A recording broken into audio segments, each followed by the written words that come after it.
Have you noticed how social media is basically one big flex fest? I mean, luxury cars, designer bags, exotic trips, all financed on credit cards or HELOCs and all that stuff that are really crying for help. But see, here's the shocking part. Most of those people aren't wealthy. They're exhausted, they're broke, they're trapped. Looking rich doesn't make you free. It actually makes you fragile. And here's the truth that nobody's telling you. The ultimate flex isn't flaunting, it's freedom. Quiet wealth beats loud wealth every single time. And I know because I've lived it. I'm Mel Abraham, a CPA, an entrepreneur, a USA Today best-selling author. And I thought success was a spreadsheet, a corner office, and a lot of luxuries until I realized money without meaning is just broke in a fancy outfit. So in this episode, we'll dig into the cost, the real cost of pretending to be rich, the dangers of flaunting it, and how to align your money with your values so you can actually live free and not just look it. I'll even share with you a tool to calculate exactly what your real lifestyle costs. This is Building Your Money Machine, where we help you master your money, eliminate financial stress, and live a life by choice. Because earning more doesn't make you free. A money machine does. And that freedom, it doesn't start with your next raise or your next paycheck. It starts the moment you get your money to work harder for you than you did for it. All right, let's get in. Here's the lie. If you look rich, you'll eventually be rich. It's hogwash. I mean, looking rich doesn't buy you freedom. It buys you debt. And let's be clear. Earning more doesn't make you free either. The money machine does. But way too many people are out there playing dress up with their money. They're driving cars they can't afford. They're buying handbags that cost more than their rent. They're posting on Instagram their vacations that they'll be paying off until the next vacation. So I want to break this down for you because I think it's way more important to understand not only the real cost of pretend to get rich. And there's more than just financial costs. It's about the money you lose. It's about the peace you sacrifice. It's about the future you give away. And I'm going to show you that better path, the power of quiet wealth that's aligned with your values and your desires. That's the ultimate flex, okay? Hey there, real quick, I want to tell you about my Money Machine Experience Live that I have coming up September 18th. This is a free 3-part training where I go deep on the processes, the frameworks, and the system to allow you to build your money machine and find the path to financial freedom. It's totally free. All right, go to moneymachinelive.com to get access. Now back to the video. And so this one might sting, but in the best possible way to make it happen. Now, I get it, whether it's purses, cars, or anything else, I get it. I got to admit, I'm a CPA, so I don't get the handbag thing. My first briefcase was a $29 briefcase from Office Depot that literally lasted longer than most California marriages, okay? And here's the kicker. It's not just bad for your wallet. You'll see that it's bad for your soul. When you look at the average car payment right now in the US is $735. Now I'm going to go through some examples in here, but $735 a month. Okay. If you invested that over 20 years at 8%, that's $500,000. Okay. And instead of doing that, what people are doing is they're financing a depreciating hunk of metal that might make their neighbor jealous for 5 minutes, but that's it. And I think we need to think about things and say, is this building my machine, my money machine, the life that I dream of, the life that I want, or is it just simply a mirage? Okay. So before you buy another status symbol or anything, I want you to figure out your actual dream life. One of the first things is to start asking yourself what actually matters to you. What does that life look like? Because too often we are, unconsciously spending on things that are driving our life and our debt and our finances, but not driving our fulfillment. And so what I think we need to first start off with, and I do this in my book and I do it with my clients, is to really get clear on what that life is, that lane that you want to run in, what you want to experience first. And then we put the price tag on it and we run that race. See, too often we allow the race to be defined by someone else, by keeping up with the Joneses, by doing all of those things. I want you to define your own race, run in your own lane. It's the only way you find fulfillment, you find that winning the race. So in one way to help you with that, I built something called the lifestyle cost calculator. It's totally free, where it'll help you actually take that lifestyle you want, plug in some of your numbers and what you expect it to be. It'll give you what your lifestyle cost will be, so you know what the target is. Okay, it's living your rich life, not someone else's, not the media's, not the social media's, and not the fake one. Okay, if you want to get it, go to melabraham.com/lifestyle. We'll hook it up in the links below. Like I said, it's totally free, but I want to jump in now and let's start to drive through some of this stuff of, the costs and everything of pretending to be rich. So here's the deal. Not everyone is playing that game. There are two kinds of wealth: loud and quiet. Loud wealth, it's the flashy, it's the fireworks, it's the boom, and it's the gone in seconds. The Lambos, the Gucci, the private jets, the boats for show. Okay. Quiet wealth, it's boring on the outside, but it's powerful on the inside. It's the money machine that's compounding and growing. It's freedom, it's options, it's choice. Think about Warren Buffett. The guy's worth billions. He still lives in the same house he bought in 1958. He drives a modest car, and evidently he eats at McDonald's.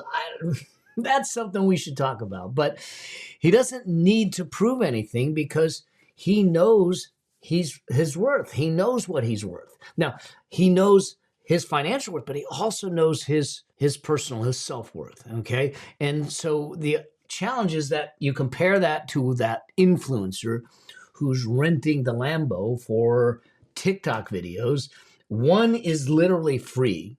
The other is in fumes, okay? Quiet wealth is that Tesla that's sitting in the garage charging quietly, building energy over time. Loud wealth is the revving. It's like that revving of the Lambo at 3 a.m. It burns energy and it annoys the hell out of everyone around you, okay? But here's the kicker. Quiet wealth isn't just financially smarter. It's emotionally stronger. Because when you don't need envy from strangers, when you don't need validation from strangers to feel valuable, you've already won. That's the key, okay? So let's talk about the four costs of pretending to be rich. Like I said, it's financial cost is the first one. So it isn't just costing you money, though. It's going to hit you in four different ways. The first one, though, is the obvious one: financial cost, what you actually spend. Let's just talk about that. I'm going to give you a couple examples here. We're going to do some math because the math actually matters, okay? Pretending costs are expensive. They're cold, hard cash that we spend. Now, let's just use an example of a vacation. Let's say $10,000 vacation, a single trip for $10,000. Now, I want to caveat this. I'm not telling you not to take vacations. I'm not telling you not buy cars. I'm not telling you not buy purses. What I am saying is that I want you to be conscious, intentional, and aware of the costs of doing that and make the decision in alignment with the values and the things that mean something in your life. My wife and I spend plenty of money. We go on plenty of nice vacations. But they are our joy points. Those are the things that matter to us. And then there are things that we don't spend a lot of money on because it doesn't matter to us. I want you to be discerning in this process. So don't take anything I'm telling you as don't spend a dime. I don't think deprivation is your path to financial freedom. That's not the path to fulfillment. But intentional living is. And so let's just look at a vacation as an example. So one trip, $10,000. You're going to look at it and say, okay, $10,000, but what happens if I took that trip and I took that $10,000 instead of taking the trip and I invested it at 8% over 20 years? That $10,000 would turn into $46,000, $47,000. But what happens if I were to do a trip every other year for $10,000 and I did that for 20 years? And instead of taking those trips, I took the $10,000 every other year and invested it at 8%.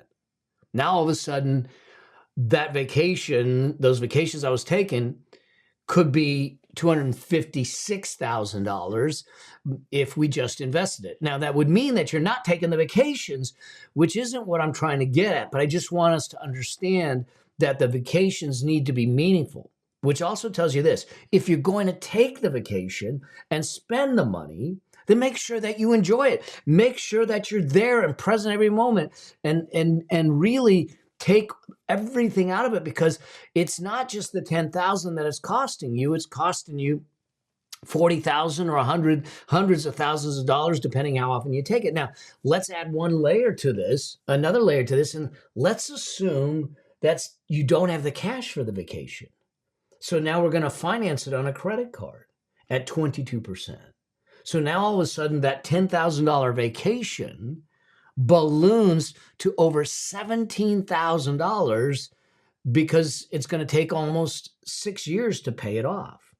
And now you look at it and say, I've lost the ability to invest the 10,000, but now I've lost the ability to invest the interest. You've lost the investment growth on that. So you end up out almost $60,000 for that 1 week in paradise. Okay.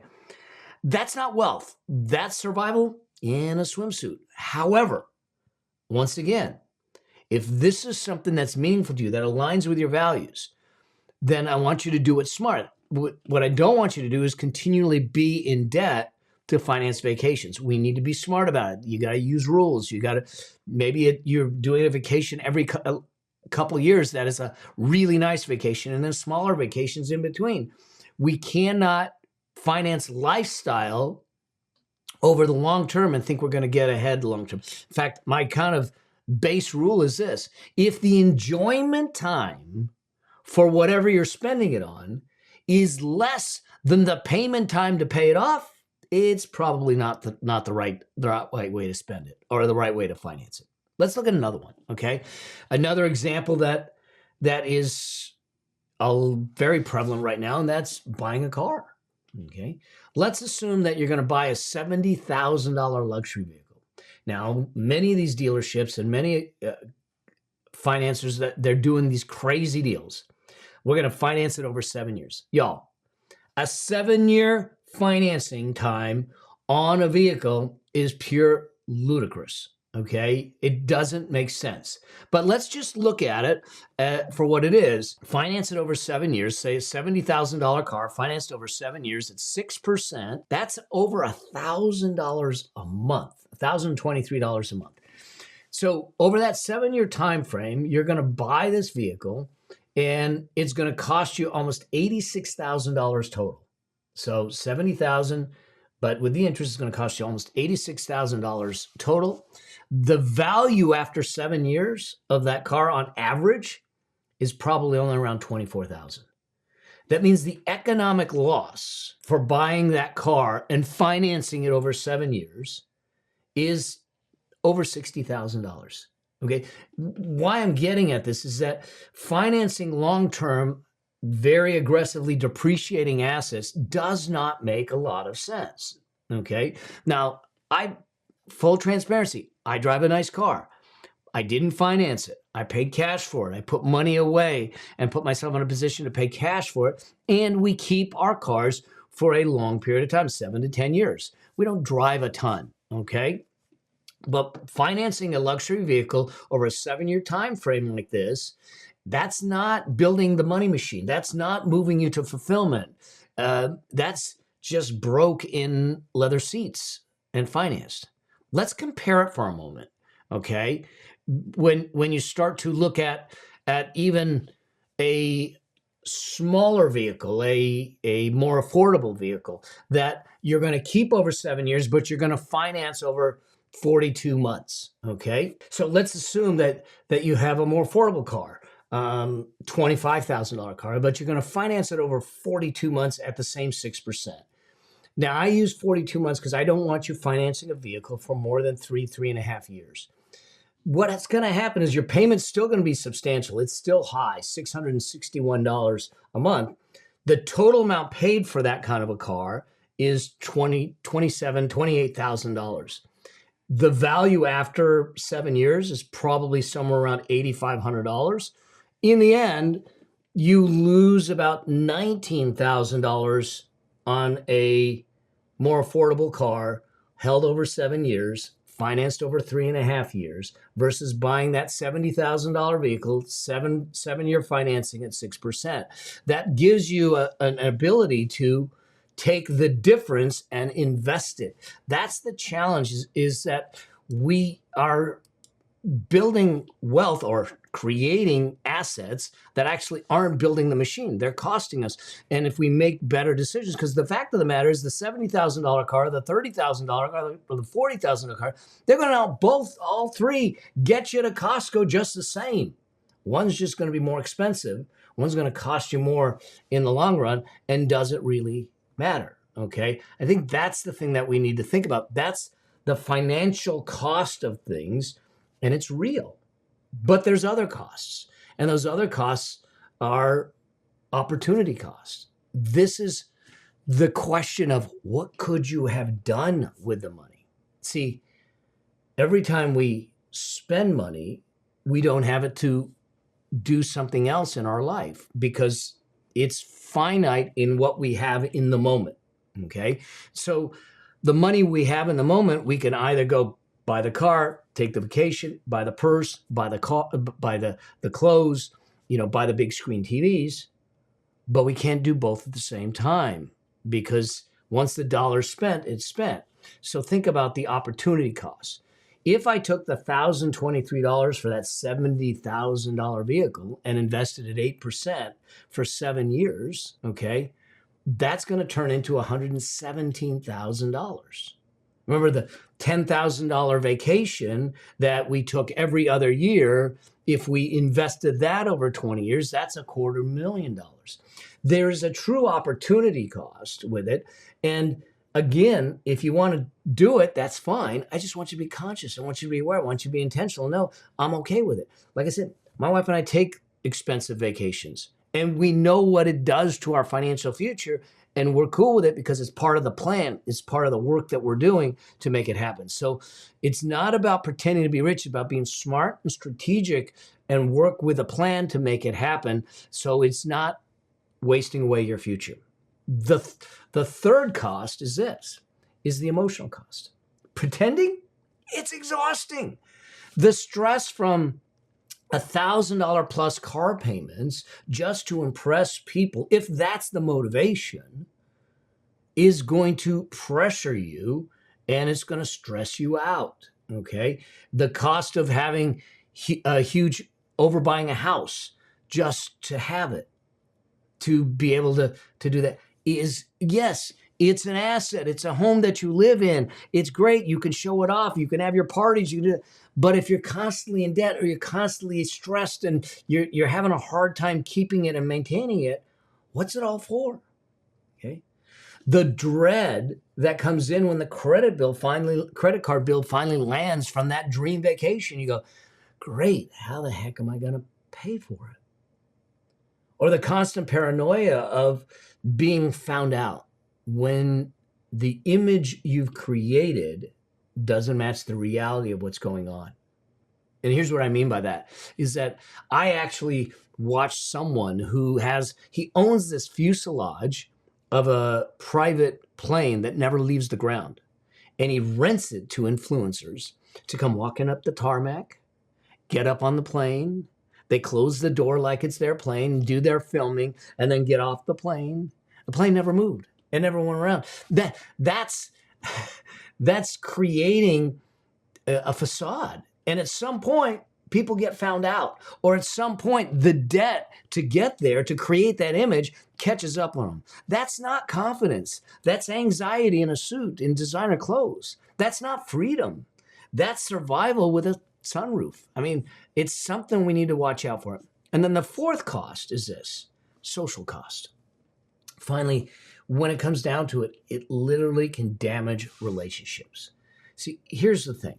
When you attract people who just love the image and not the person, what kind of relationship is it? How deep of a relationship is it? I don't have a ton of friends. I have a lot of acquaintances, but I have a handful of friends that are near and dear and deep with me. They know my deepest secrets. I have the conversations. We spend the time. It's not because of where I live. It's not because of what I do. It's not because of my book. It's not because of anything, but it's because of who I am. See, and sometimes we get sucked into circles where envy matters more than the connection. And sooner or later, that falls apart. You end up with shallow friendships. You end up with deep financial holes to try and keep and support those friendships. And let's be real, the Joneses, keeping up with the Joneses, they're broke. Okay. They might be hiding it pretty good right now, but sooner or later they get found up. Okay. So the cost of pretending to be rich isn't just financial. It's your money. Okay. But it's your missed future. It's your mental health. It's your relationships. It's all of that. And to flex for strangers who don't even really care, that doesn't make sense. So what's the alternative? Here's the shift. Stop using money as a mask. Start using it as a mirror. Money should reflect what you value, not what you fear.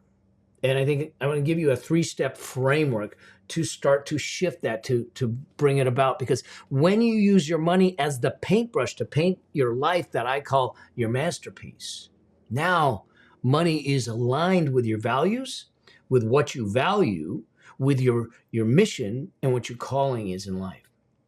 So the first step is to audit. Okay. I know that word doesn't seem or sound very fun, but I literally want you to track your expenses for 30 days minimum, 60 days. I'd like. Okay. Track your spending. I want you to document every dime, every dollar that goes out, not for budget reasons, but for awareness reasons. And then I want you to go back through it. I want you to journal what it was, how much it was. I want you to document the emotions around it. What were you feeling when you spent it?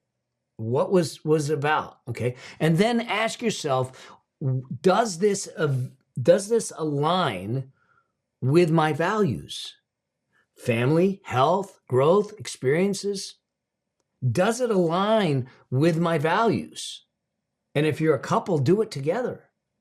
Because what we're trying to do is take your spending, take all your money and use it towards the actualization of your values, the life that you want. That's where fulfillment lies. It's not in acquiring stuff, because that's just stuff. It's meaningless. And so we want to take the mindless spending and make it mindful in the process. And this is one of the things to do. And when you see and document the emotions around the spending, you start to be able to dissect the emotional spending triggers that might be in your life. I have made no qualms about the fact that sometimes I'm a stress spender. When I'm under stress, I want a distraction. I might go to the internet and start buying stuff, but I know that about me. And now I don't do it. I still do it a little bit, but not as much, okay?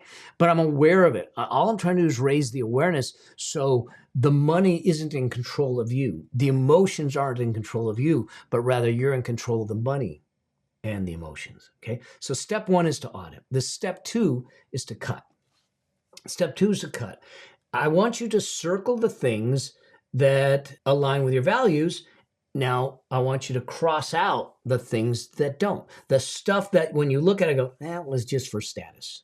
That was a feel-good thing. Cross it out.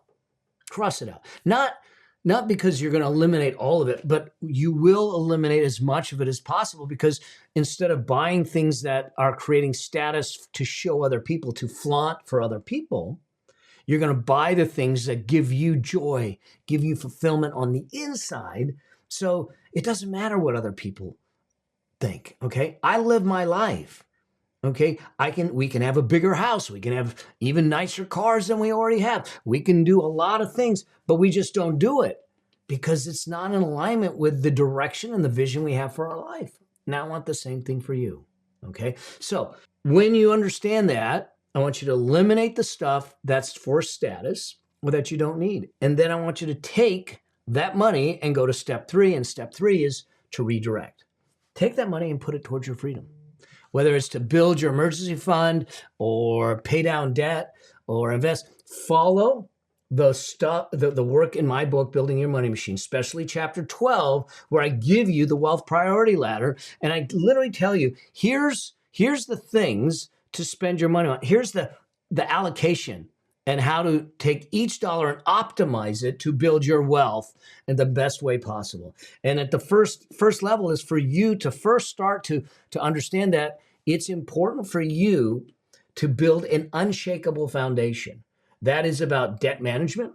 That is about liquidity. That is about your emergency fund, your peace of mind fund, as we call it, and making sure that's in place. Then we're building on that unshakable foundation, the wealth and the money machine that gives you choice and freedom, okay? Because here's the truth. That luxury watch won't give you more time, but financial freedom will, okay? That's the thing that we're trying to get at. So what's the real cost of pretending to be rich? It's your money, it's your peace, and it's your freedom. The ultimate flex isn't the car in your driveway. It's the freedom in your calendar, okay? Here's the thing. If you're trying to figure it out, remember, I've got the lifestyle cost calculator.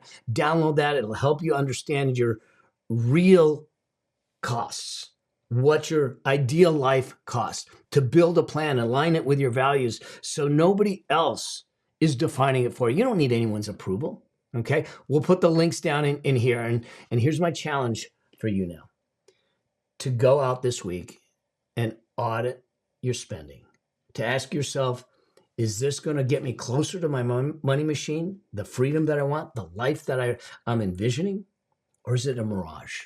Okay. If it's a mirage, redirect it to your money machine. Okay. If it's part of the money machine, accelerate it and keep going. Because here's the thing, looking rich, that's expensive. Living rich on your terms, that's freedom. Right. And hey, if you're ready to stop renting your life with debt and start building that money machine, make sure that you've subscribed to this channel. Let's build it together, okay? Because the world does not need more people pretending. They need more people free, okay?